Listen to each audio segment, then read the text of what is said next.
A new documentary is asking an old question. Who killed rapper Tupac Shakur?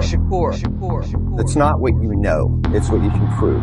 People had always suspected that the murders of Tupac Shakur and Biggie Smalls were connected, but now we were certain of it. And I challenge anybody to try to disprove that. This is the definitive explanation for what took place with Biggie Smalls. And everything falls into place. We knew that if we could solve one murder, we would likely be able to solve the other. So we knew that we were going to have to get people into a position where they were compelled to talk. We knew that we were going to have to corner them and give them options of either going to prison or cooperating and telling us what they knew.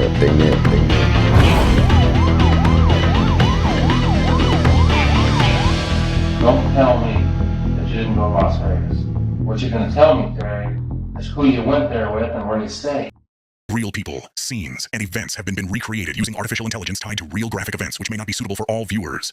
Parental discretion is advised. By August 2001, Suge Knight was released from federal prison out of Oregon for violating his probation for stomping out Orlando Anderson at the MGM in Las Vegas on September 7th, 1996, the night Tupac was killed, and Suge was released after only serving 5 out of his 9-year sentence. Suge would then get on a plane and fly back to Los Angeles and try to salvage what he had left of Death Row Records. And just 2 weeks prior from Suge's release, on July 24th, 2001, Rafael Perez would be released from prison from a deal he took for his role in the Rampart scandal and turned cooperator. He was free after only serving 3 out of his 5-year prison term. So Perez is most notable. He's kind of the face of what became known as the Rampart scandal in Los Angeles. He was another dirty cop who was going to our evidence, checking out cocaine under an alias name, and then going out and selling and using the cocaine for his own profit. He becomes discovered during that internal investigation, and then he ultimately makes a deal with the district attorney's office in Los Angeles and starts to name all these other people that he claims were dirty cops. The whole Rampart scandal ultimately turned out to be like 3 guys. Okay. Including him. Sure. He's the main one. So he was just throwing all kinds of dirt in every direction, trying to get himself out of trouble. He was making a lot of false allegations against a lot of innocent cops. Both Suge Knight and Perez would have later run-ins with the law, but for now they were free men. And the cop that was alleging both Perez and Suge had something to do with the Notorious B.I.G's killing, which was Russell Poole, was officially retired from the LAPD come 2001. Over here you have Russell Poole, who was the primary investigation back in 1997 assigned to investigate Biggie's murder. Russell Poole had theorized that Suge Knight had hired disgraced LAPD officer and convicted bank robber David Mack to carry out the murder of the Notorious B.I.G. So he's developed his theory, he's presenting it to the department. They're like, okay, this is circumstantially interesting, but it's far from being conclusive. Let's not start making allegations. Let's not start making, adding to newspaper fodder with this theory. Eventually, Russell Poole is transferred off of the case, further adding to his suspicions of a massive cover-up. In 1999, he'll resign from the force. He gets frustrated and walks away from the job, basically just quits the job a year prior to qualifying for his retirement, and he goes out and writes a book called Labyrinth, and that leads to, based on the book, a lawsuit is waged against the LAPD, wherein allegations had been made from the Wallace estate that LAPD officers were complicit in the murder. And there was concern of a conspiracy involving LAPD officers. The wrongful death lawsuit would wind its way through the courts for years. At one pre-trial hearing, a judge indicated that if the LA City were to lose the lawsuit, the damages could be as much as $400 million, which was Biggie Smalls' estimated lifetime earning value. With a $400 million lawsuit looming over their head, they now need to solve this case. So the LAPD was beyond desperate to prove that they had nothing to do with Biggie's killing. And by 2006, the LAPD would form a task force with about 15 other task force members from agencies from the FBI, DEA, LAPD, and other agencies including Tim Brennan, aka Blondie, that worked at the Compton Police Department before it was disbanded. Even though it was a collaborative effort, the task force would later have a face to it, an LAPD officer by the name of Greg Kading. I had the good fortune of having a lot of experience with gangs, a lot of experience in narcotic investigations, and experience in homicides. And those are the three ingredients that we needed to bring together to understand what happened in these murders. The first order of business for the task force was to go over Russell Poole's theory with a fine-tooth comb, to either prove his theory or eliminate it. The task force would receive an enormous amount of binders and investigative work from the years prior and get straight to work. When David Mack's house was raided in December of 1997, the same night of his arrest, Gecko brand ammunition was found at his home, which was said to be the same kind of ammunition that killed Biggie Smalls. And at the time of the raid, the ammunition was said to be very rare, further convincing Russell Poole of his theory. However, the FBI report got it wrong because they only focused on wholesale dealers, of which there were only 2 in the United States. But at the retail level, there were over 24 stores in Southern California that sold this ammunition. Half of them were in the LA area. More importantly, the ammunition seemed to be very popular with gangs in South Central Los Angeles, turning up multiple times in raids on gang members' houses. So basically, the Gecko ammunition wasn't as rare as they thought and could have came from anyone, especially the many gangs in Los Angeles. In David Mack's garage, police would also find a black Chevrolet Impala, which was the same type of car that was identified as the shooter's vehicle in Biggie's case, a dark-colored Impala. There were 2 witnesses that identified the Impala as being black, but they were not close-up witnesses. But keep in mind, these are dark at-night conditions. However, the witnesses that were in the best position to see the car were adamant that the vehicle was greenish in color, not black. You get a picture of the vehicle that shot at you. I don't know. What kind of car was it? I said Impala, man. It was Impala? Yeah. What color was the Blue, aqua blue. aqua blue? How many people were in the vehicle? No, I don't know. Green car rolled up on the side of Biggie's side and started shooting. It came to the door. You described the car as a green car. Yeah. Okay, could have been dark, dark car. Dark green. Just a dark green 4-door car. I know it was a 4-door. So the fact that David Mack owned a black Impala was relatively meaningless because it was the wrong color. Now, if David Mack is not willing to use his own vehicle in the bank robbery, it stands to reason that he's smart enough not to use that same vehicle in the assassination of a celebrity on a crowded street outside of a party with hundreds of witnesses. Greg Kading would also note that Chevy Impalas was real popular in the 90s and would have several people connected to the case that owned Chevy Impalas as well. DJ Quick's bodyguard had a dark-colored Impala. Suge Knight had a dark-colored Impala. David Mack had a dark-colored Impala.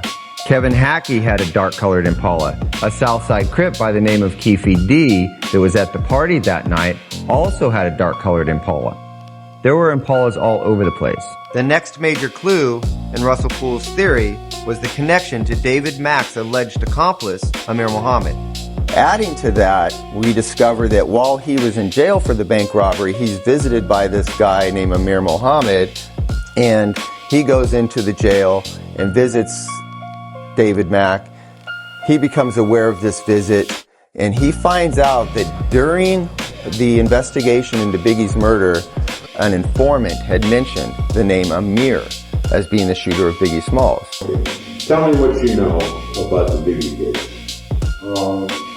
Blue man is Abraham. I guess say his name is some of his name yesterday. I can't read right, so okay, so this is the man you're describing here. Yes. Is a killer. Yes. Arab man. The informant's name was Psycho Mike Robinson, and based off his 1997 jailhouse interview is where Russell Poole would largely base his theory around.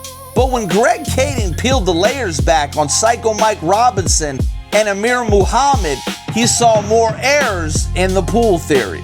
It was alleged in the book Labyrinth that Psycho Mike Robinson gave the name Amir, but the book failed to disclose that most of the information Mike told police about Amir didn't match Amir Muhammad, the suspect that Russell Poole was thought to be behind the killing. And when Mike picked out Amir Muhammad out the photo lineup, he also picked out 2 other people as well. That's 3 suspects out of 6 that he picked out. But the Poole theory only chose to focus on Amir Muhammad. Robinson also admitted that he was in jail at the time that Biggie Smalls was killed, and that he had gathered his information from other jailhouse informants and from people on the outside. The individual that signed in on the visitor form used the name Amir Muhammad. But Amir's real name was Harry Billups, and being that Amir put a fake social security number down as well, in Russell Poole's mind, Amir was one of his prime suspects. But when Amir, aka Harry Billups, was interviewed by police, he would tell them he put down a fake social security number because he knew inmates had access to his information and wanted to prevent his identity from being fraudulently obtained by criminals. The book Labyrinth claimed that Amir had also put down a fake home address and an out-of-service telephone number. However, the address on the form matched the one on his driver's license, and there was not even a place on the form for a telephone number, so he hadn't even listed one. We also saw that he had listed his correct driver's license number and his birth date.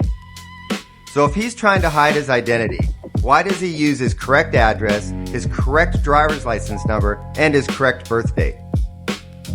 This hardly sounds like a professional killer. Back in December of 1999, the LA Times and other outlets named Amir Muhammad as a suspect, noting police were scrutinizing him due to a composite sketch resemblance. But as of May 3rd of 2000, after months of Muhammad's life and reputation being caught up in the LAPD's investigation, the LA Times published a follow-up article detailing that he was no longer under scrutiny. The police and paper walked back the allegations. Harry Billups had no gang affiliation, was a college-educated mortgage broker, and lived in San Diego. He was not a Crip bodyguard rolling around in the city of Compton in a stretch white limousine. Complicating things more, Eugene Deal, Puffy's bodyguard, the night that Biggie was shot, identified Harry Billups in a six-pack lineup. Kading would also note that Eugene Deal didn't point out Harry Billups as a suspect until after Billups was named by LA Times as a suspect in the paper twice, making his identification of the suspect unreliable and tainted, especially because years prior when Eugene Deal was interviewed by police, he picked out a completely different individual in the photo lineup. The icing on the cake was when the FBI took this informant Michael Robinson down to San Diego to set up an encounter with Harry Billups. Of course, the whole thing went sideways when the informant knocked on the door, and neither did he recognize Harry Billups, nor did Harry Billups recognize him. Harry Billups, aka Amir, would end up calling the police himself about a strange man on his doorstep. And years later, Mike Robinson would recant his statement and the LA Times would make an article about it. In conclusion, the theory that this mortgage broker was moonlighting as a South Side Crip hitman was beyond nonsense and almost ruined the man's life. The different police sketches of the alleged shooter in Biggie's case also raised questions as well. One sketch came from Biggie's driver, and one sketch came from Biggie's cousin and fellow Junior Mafia group member, Lil C's. But when the follow-up interviews were done, both witnesses wasn't actually sure what they saw, leaving the composite sketches to be unreliable, especially since it was two different composite sketches. It bears mentioning that in 1998, both Little C's and G-Money, Gregory Young, were shown a six-pack photo lineup, where one of the photographs in that lineup was of Harry Billups and Amir Muhammad, and neither of them identify Harry Billups as the suspect.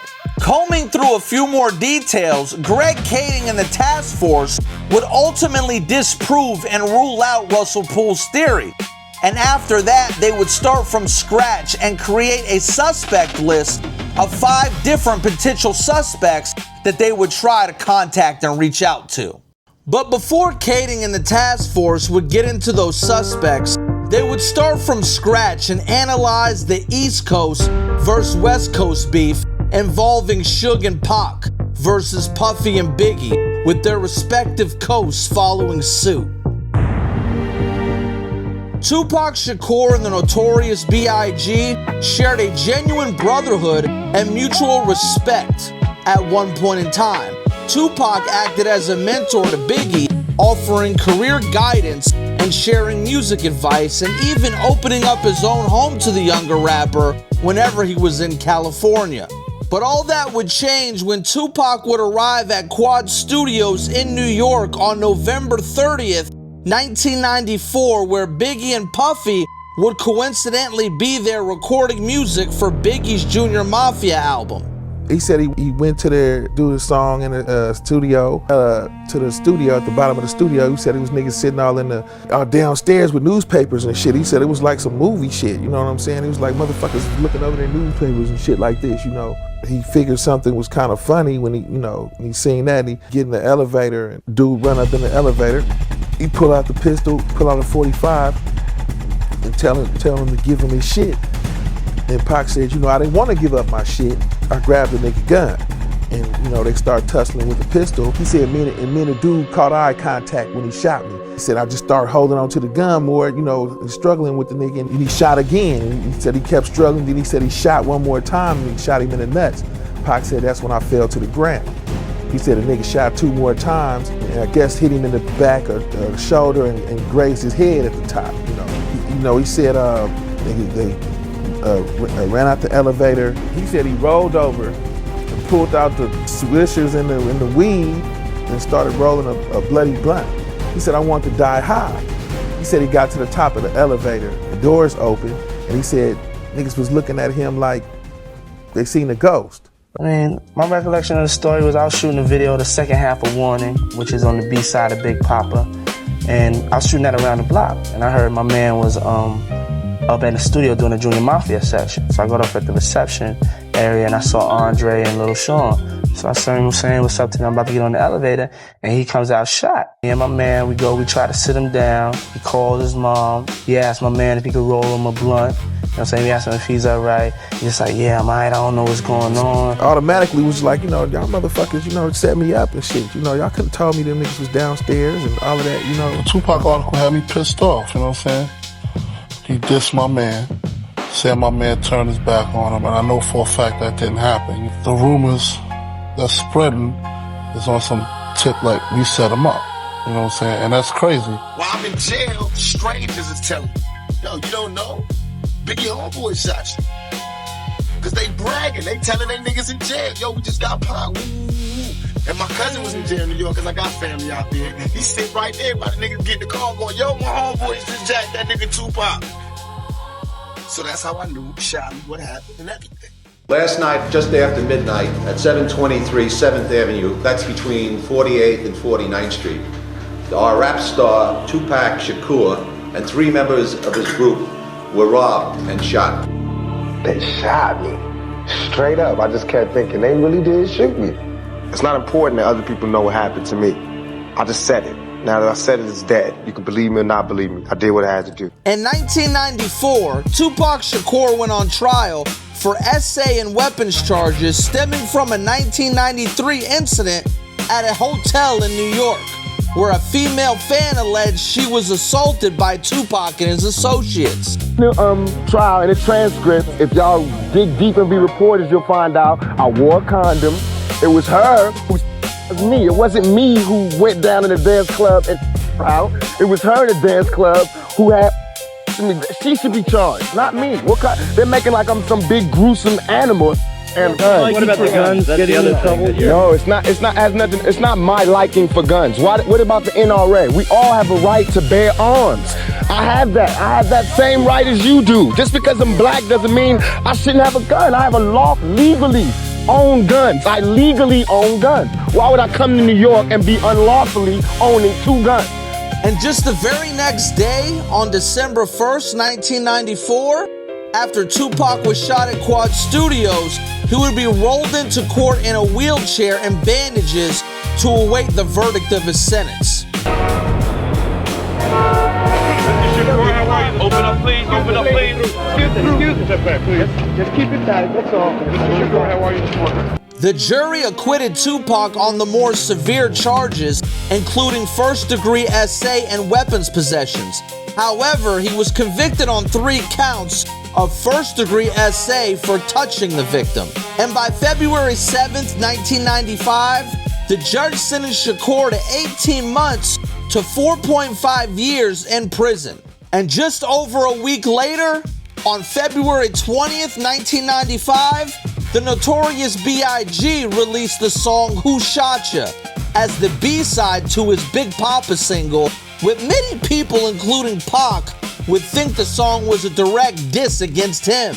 But Biggie and Puffy would claim that the song was recorded well before Tupac was shot.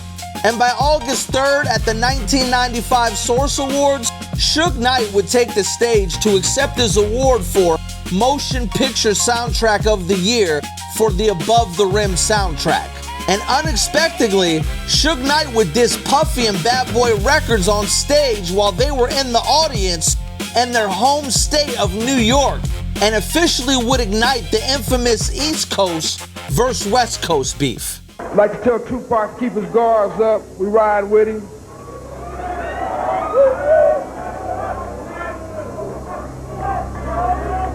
And one other thing I'd like to say, any artists out there want to be an artist and want to stay a star, and don't want to have to worry about the executive producer trying to be all in the videos, all on the record, dancing. Come to Death Row.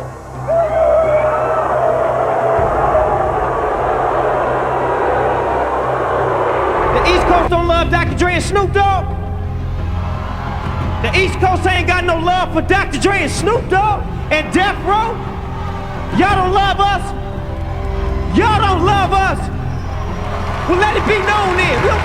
We know y'all East Coast. We know we at East Coast and out.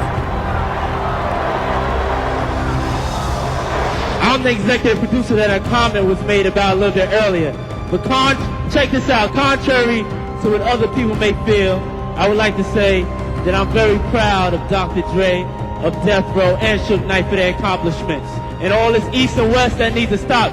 But just a month later, by September 23rd, 1995, the Coastal Feud would mark its first major deadly event on neutral ground at a club in Atlanta called Platinum House for a Jermaine Dupri party, where Suge and his entourage would cross paths with Puffy and his entourage. I had been at Jermaine Dupri's party and I seen Jake.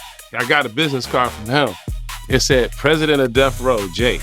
And it's Jermaine Dupri, his security, Puff with Wolf. And Jake looks in and see these guys. I could see by Jake's body language, he was having some words with somebody. There's Jake. There's another dude I know named Wolf. So the bartender supposed to be in Wolf's bitch. But she was hollering at Jake, trying to slide a number to him. So they arguing about bitch. Went back and got Suge. He came right in and slapped the out of Jermaine Dupri. Jermaine ran out the goddamn club. He slapped his security too. They beat his security at. And Puff was standing right there and he snatched Puff off his feet. It's the first time I ever seen a man dangling in the air off their feet with one hand. Suge had him with one hand and was shaking him. Yo, Suge, I ain't gonna be your bitch. Grabbed his arm with his right hand. Suge shook him again. Then Wolf reached over and grabbed him. He said, boom, Suge ain't going down like this no more. He brought Puff out the air and set him back on his feet. And him and Puff went at it with Suge. They both went at it with him. So Jake tell him, look, we don't gotta be doing all this. We can take you to that restroom right over there. We can get out. So our partner who owns the spot, V, he comes up. He said, I got a room for this. Them niggas fight it out. They was in there fighting like a motherfucker. All of a sudden, V opened the door, and there goes Suge and Puff standing there like this, hugged up. We like, oh, These niggas worked that out. They worked that stuff. It was like... And both parties would be escorted outside, and in the parking lot, things would escalate in gunfire. We all came down. We came out the club. It was like the beef is squashed. We standing there, Suge's in front of, with Puff. They walking to the limo, hugged up. Jake and Wolf is walking behind them. All of a sudden, somebody started shooting across the street. The Atlanta PD ran. One of those individuals handed another individual a burner. The police see him hand it to him, so the fool they handed the burner to came pulling up and started busting. Then all of a sudden, the dude just came out of nowhere. Where everybody was looking that way, flash, he spent, and he touched Jake with that gun. He hit him like, what, 4 times, 7 times? Me and Jake right by each other. He falls. The other fool get on. The police was starting to run behind him at first. And then he pulled out on Suge to blast Suge. I seen him have Puff.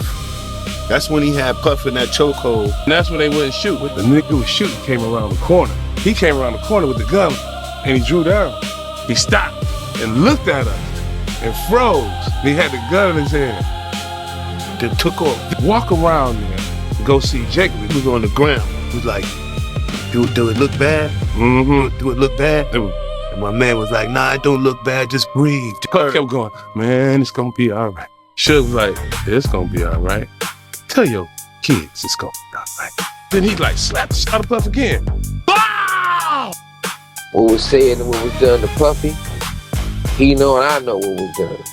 Suge Knight's bodyguard, Jake Robles, was shot and he was rushed to the hospital where he ultimately succumbed to his wounds. No suspects were ever arrested for the murder. I get in a limo, when the ambulance come, we get to the hospital. Somebody from the back board camp came up there to say everything can be squashed and blah, blah, blah. I don't gotta brag about it, I don't gotta lie about it. He know what I did, and I know what I did to him.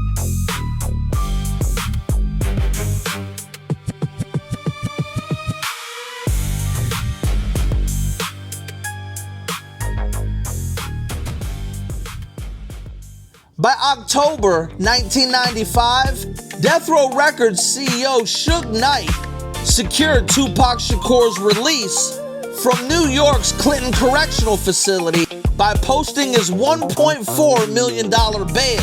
In exchange, Tupac Shakur would sign a 3-album recording contract with Death Row Records. It's an efficient camp over here, professional, business-oriented.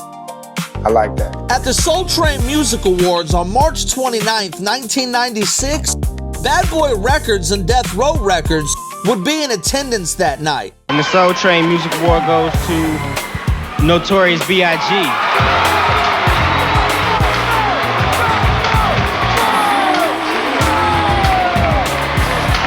I want to give a shout out to my borough. Brooklyn is up in here, representing. The nominees for the Best Rap Album are...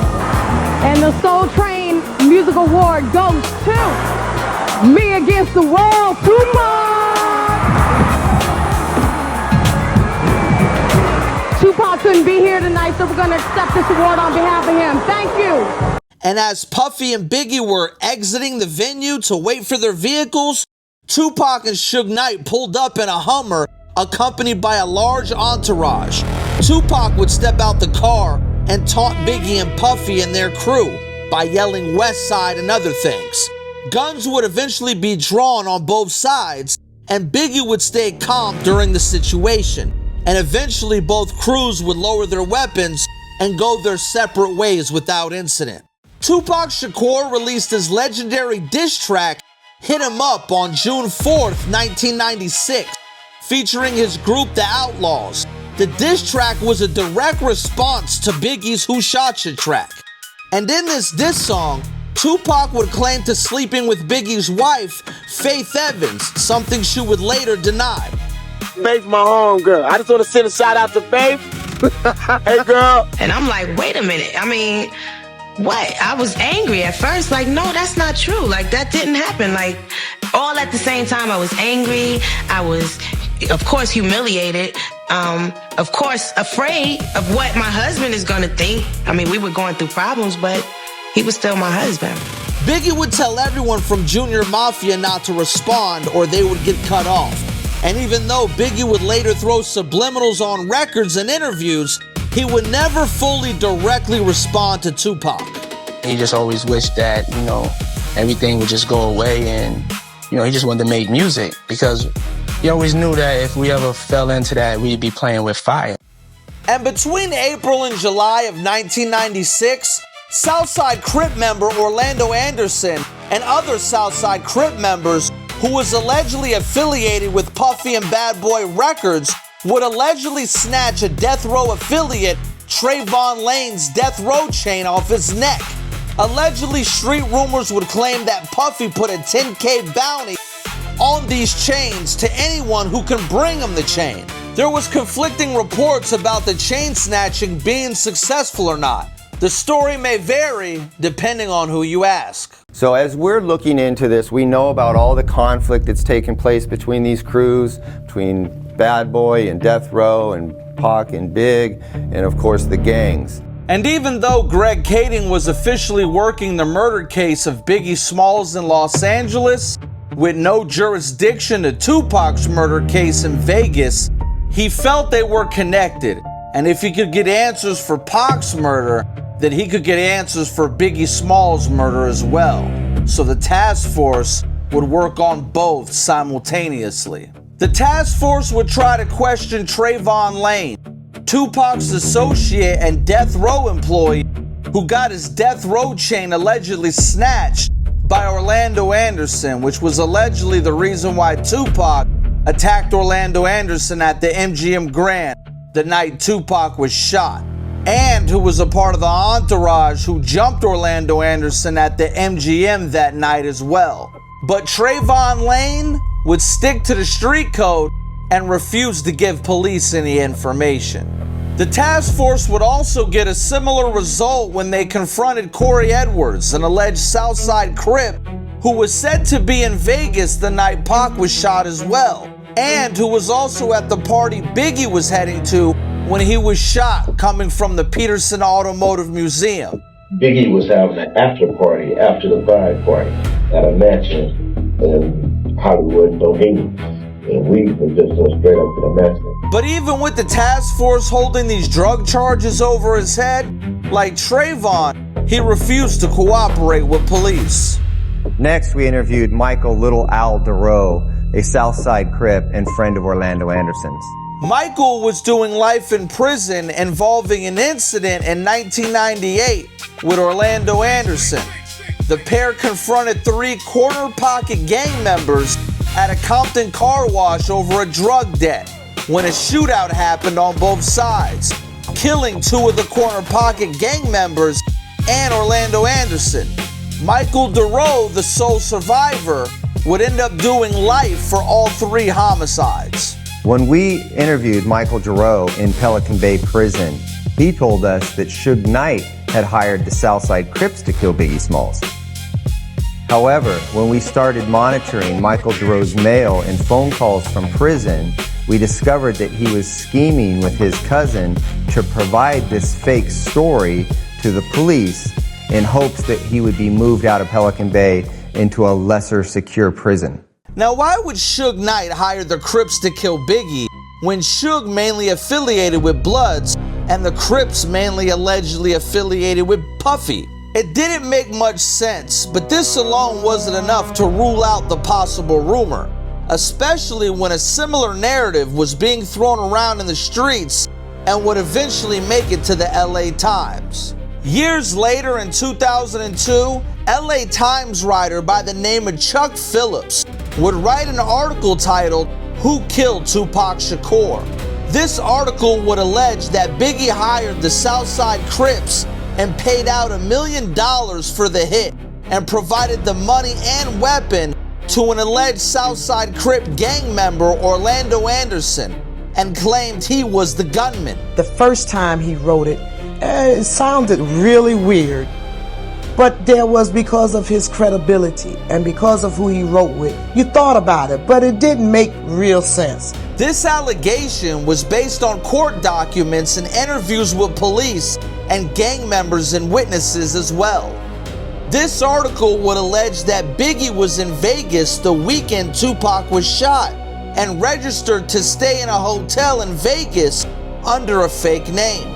But an attorney for the Wallace estate and Biggie's cousin Lil C's would claim that Biggie was in New York and New Jersey on September 7th, 1996, the night Tupac was killed, and was mainly at home when the killing took place. Well, I think the LA Times article, I don't want to point the finger at another reporter, but I do think that my understanding from talking to two gang cops out of Compton said that they spoke to the source, one source. Biggie Smalls was in a New York studio cutting a record that night, and how could they not verify? How could the reporter not verify Biggie Smalls' whereabouts when you're accusing him of murder in a two-part series in the front page in the Sunday edition of the LA Times? You think you would have gotten that part confirmed. Wouldn't confirm it with a little gangbanger out of Compton. It was so wrong, it was unbelievable.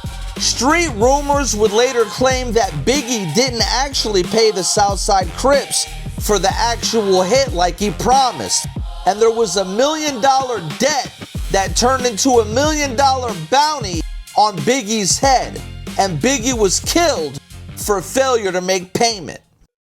Unfortunately, though, Anderson had been dead for nearly 8 years. The last name on our short list of witnesses was Dwayne "KEEFE D" Davis. With Orlando Anderson being dead for roughly a decade and several different rumors that the Southside Crips were responsible for Biggie's murder with $1 million bounty and or debt, Kading and the task force would set their sights on Orlando Anderson's uncle and alleged Southside Crip drug trafficker KEEFE D, who had access to a Chevy Impala and who was present in Vegas the night Tupac was killed on September 7th, 1996. And KEEFE D was also at the Peterson Automotive Museum when Biggie was shot and killed on March 9th, 1997. Which kind of fits the narrative that the Crips could have allegedly been involved in Tupac in Vegas for $1 million, and then they were involved in Los Angeles at the Peterson Museum to kill Biggie for the unpaid debt, because KEEFE D was really at both places. After Tupac was shot, there was rumors on the street that Bad Boy Records owed the Southside Crips $1 million. Some thought the debt was for concert security, while others believed it was for the hit on Tupac. Back in 1997, when the rumor got its way to Biggie's murder investigators, they would interview KEEFE D. The reason why I asked, we're trying to identify everybody who was there so we can interview them, see if we can't find out some more information about this. Well, you only tell you the truth, okay? Okay. Y'all barking up the wrong tree, and y'all wasting a lot of taxpayers' money. 11 years later, we still believe that KEEFE D was an enormous person of interest who could break the case wide open. He's a known gang member from Compton. We know he was in Las Vegas at the time of Tupac's shooting, and we know that he was at the Peterson Auto Museum the night that Biggie was killed. So he's a person of extreme interest. The task force realized in order to get KEEFE D to talk this time, they would have to use leverage against him.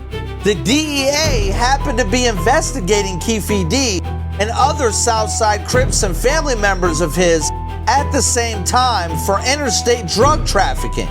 The task force found their leverage. So the task force would put the pressure on one of KEEFE D's drug couriers to get him to talk and flip on KEEFE D. We then used that drug courier to set up KEEFE D in a big drug sting involving cocaine and PCP. The operation took months. It involved wiretaps, surveillance, and undercover narcotic buys to ensure that we had an ironclad case with a life sentence that we could hold over KEEFE D's head. After months of evidence that the task force built against KEEFE D, they went to his house and paid him a visit and would tell him about the evidence that they had against him. And later that same day, KEEFE D and his attorney would meet with Greg Kading and other members of the task force at the U.S. Attorney's Office in downtown Los Angeles. KEEFE D has a serious dilemma on his hands. He either comes clean about what he knows about the murder of Biggie Smalls, or he goes to prison for the rest of his life.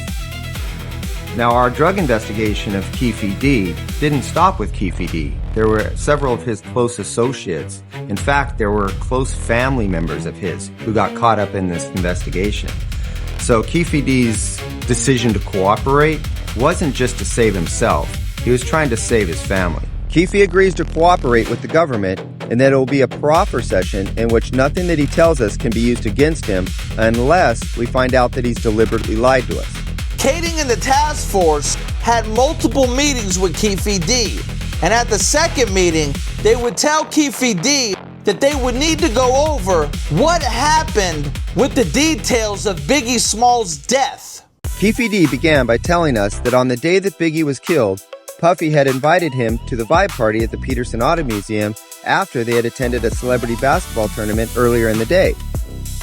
So KEEFE and some members of his crew attended the party.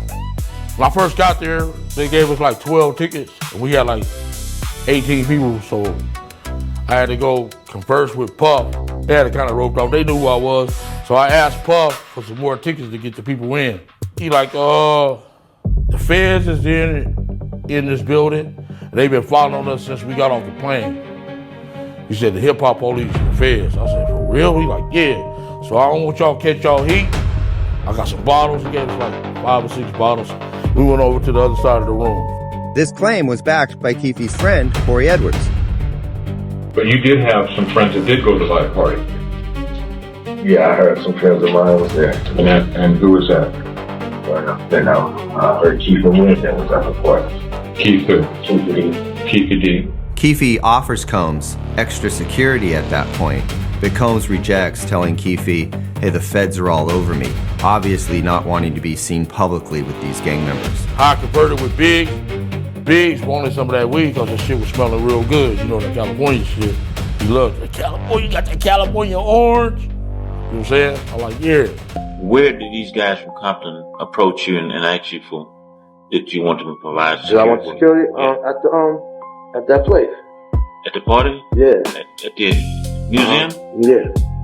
Okay. Did he approach Big? Yeah. Did you talk to him? About what? He didn't talk to him, but he came and set us up to do it there. Oh, yeah? Because he walked over there with me when he did it. What was the big response?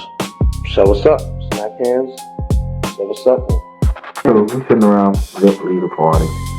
You know, the guys in Compton is still in there. They come over.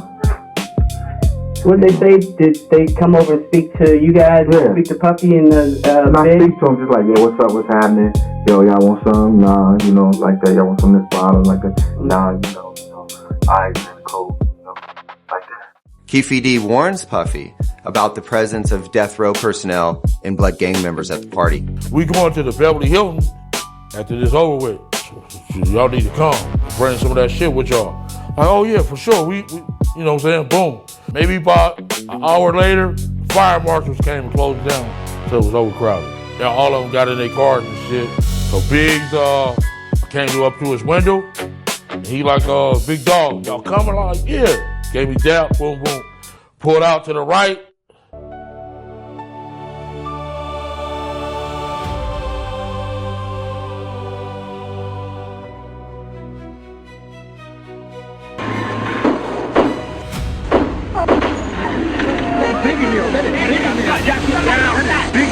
Somebody got shot. What's in your mouth? So you can see. No, Biggie got shot. Oh, Lord, fuck shit. Who they picking? Oh, somebody got this. That was 5 shots fired. I'm talking about maybe about 15 seconds, 20 seconds later, the homie ran back in the thing.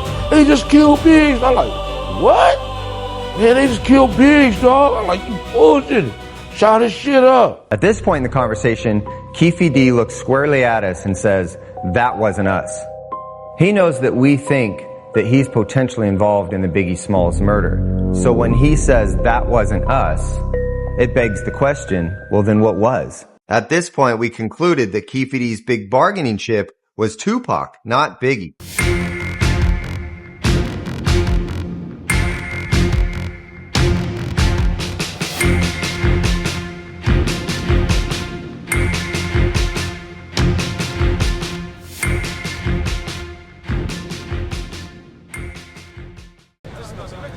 First Tupac, now Biggie. This hurt.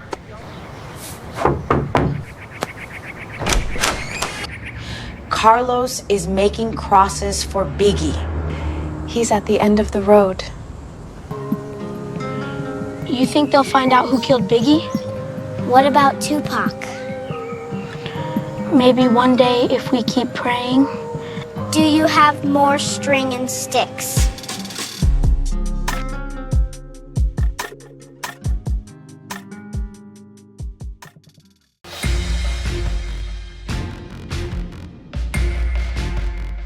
And he is implicating another music legend who's making headlines, Sean Diddy Combs. You have more string and sticks?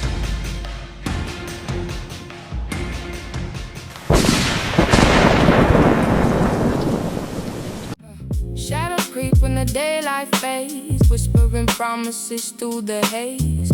Keep your feet where the truth still stands. Don't let darkness guide your hands. Hold your fire when the night gets cold. Guard your heart more than silver or gold.